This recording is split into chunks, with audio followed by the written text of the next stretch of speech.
बहुत पुरानी बात है। कृष्णपुर गांव में एक बहुत गरीब ब्राह्मण रहता था। वह अपने परिवार के साथ रहता था, जिसका नाम त्रिलोकी था। वह गरीब के साथ साथ बहुत सच्चा और ईमानदार व्यक्ति था। उसके ईमानदारी और सच्चाई के किस्से सारे गांव में प्रशंसित थे। उसके परिवार में उसकी पत्नी और एक बेटा था। मेहनत मजदूरी करके वह अपना परिवार चलाता था। वो जंगल में लकड़ियाँ काटता था और उन लकड़ियों को ले जाकर बाजार में बेचता था। इस तरह वह अपने घर का खर्चा चलाता था। उसी गांव में रंभा और शंभा नाम के दो शातिर चोर थे और उनका घर त्रिलोकी के घर के पास ही था और वह पूरे राज्य में बदनाम थे। इस बार राजा के खजाने में चोरी हो जाती है और पूरे राज्य में हड़कंप मच जाता है। मंत्री, आज हमारे खजाने में चोरी हुई है। ये बहुत शर्मनाक घटना है। मुझे चोर और चुराया हुआ खजाना दोनों के दोनों अभी चाहिए। जल्दी से ढूंढ निकालो। जी महाराज, हमने अपने गुप्तचर छोड़ दिए हैं। जल्दी ही पता चल जाएगा चोर और खजाने का। ठीक है, जल्दी खजाना ढूंढना होगा। उसमें रानी का नौलखा हार भी है। मंत्री और सैनिक उस खजाने को ढूंढने के लिए राज्य के सभी गांवों में एक एक करके जाने लगे और इस बात की खबर रंभा और शंभा को भी पता चली। क्योंकि चोरी उन्होंने किया था तो वो डर के मारे कांपने लगते हैं और फिर सोचने लगते हैं कि चोरी का खजाना त्रिलोक के घर में छुपा देते हैं। सब शांत हो जाएगा तब उसको निकाल लेंगे।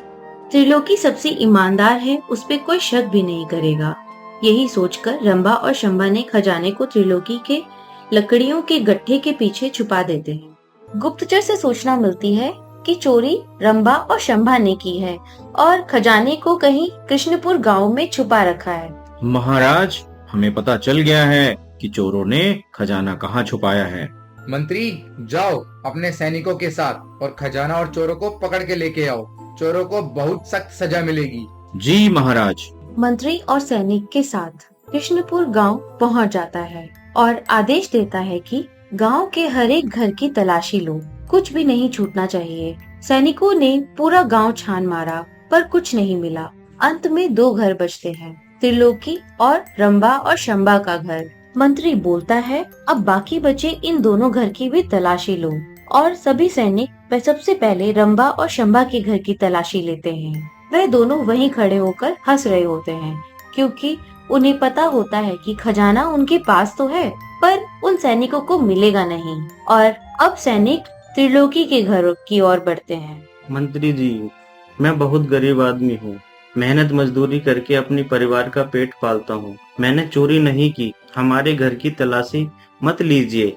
त्रिलोकी को पता था उसकी घर की हालत ठीक नहीं है और यह सब देखेंगे जो उसको और उसके परिवार को अच्छा नहीं लगेगा और सभी गांव वालों को पता चल जाएगा। चोरी राजमहल में हुई है और ये महाराज का आदेश है और हमें इसका पालन करना पड़ेगा। सैनिक तलाशी लेने लगते हैं। सच में त्रिलोकी के घर की हालत बहुत खराब होती है।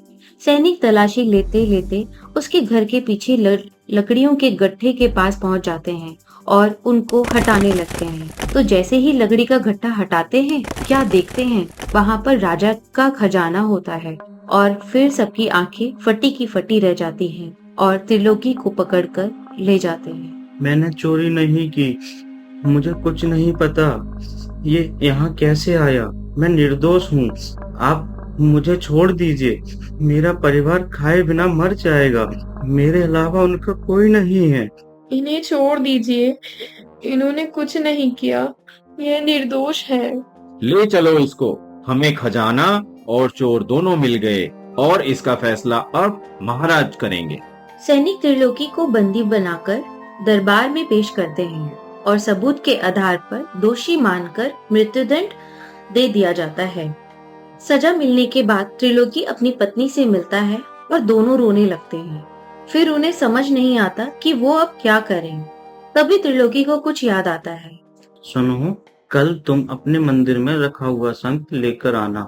क्यों जी, उसका क्या करोगे आप? तुम्हें याद है पिछले साल हमारे घर एक साधु महाराज आए थे और हमारी सेवा सत्कार से खुश होकर उन्होंने वो शंख हमें उपहार में दिया था और कहा था, ये रख लो बेटा, ये बहुत ही विशेष शंख है। ये तुम्हारी विपत्ति के समय में मदद करेगा। शायद वो शंख हमारी कुछ मदद करे।